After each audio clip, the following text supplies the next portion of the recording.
For most of human history, we weren't the hunters, we were the hunted.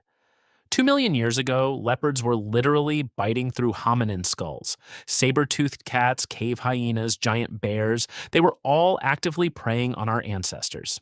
And honestly, scientists found the bite marks. They ran the analysis. Homo habilis, the species once celebrated as humanity's very first hunter, was actually way more likely to be someone else's meal.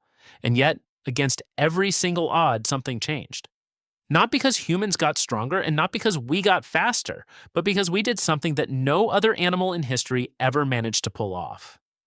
We recruited the predators. Around 40,000 years ago, humans migrated into Ice Age Europe, and what they found there was basically a killing ground. Mammoths, woolly rhinos, cave lions, Neanderthals, all of them fighting for the same prey on the same frozen landscape.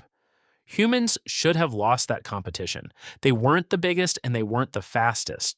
But researchers believe humans did something that would genuinely change the planet forever. They forged a hunting partnership with wolves. Both species were already chasing the same prey, and both lived in these tight cooperative family groups. So at some point, the boldest wolves just started following human hunters, helping chase, exhaust, and corner animals that were honestly too dangerous for either species to take down alone. The wolves got meat they couldn't reach on their own, and humans got a living tracking system, an alarm, and basically a weapon all rolled into one. And here's the thing, early dog skulls have been found buried right alongside human remains, some of them with healed broken bones, which means humans were actually nursing these animals back to health.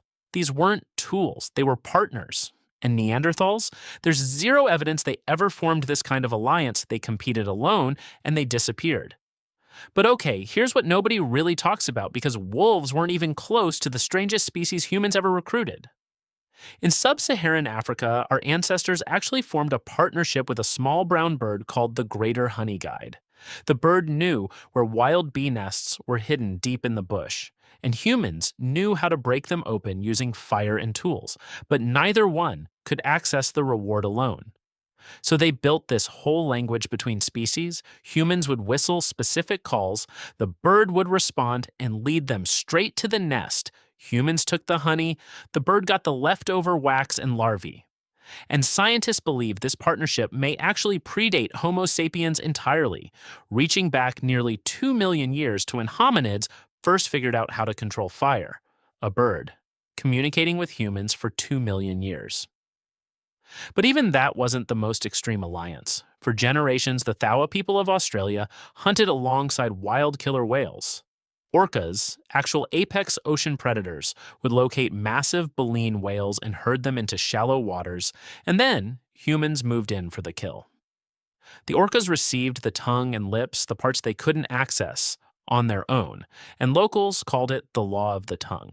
A negotiated contract between humans and killer whales maintained across generations on open water with no written agreement and no enforcement. Just trust that was built through repetition. Think about what that actually means. Humans were once prey, skulls punctured by leopard teeth, bodies dragged into trees, and instead of only fighting their way up the food chain, they negotiated their way up it. They found the predators that were willing to share, and they built something together.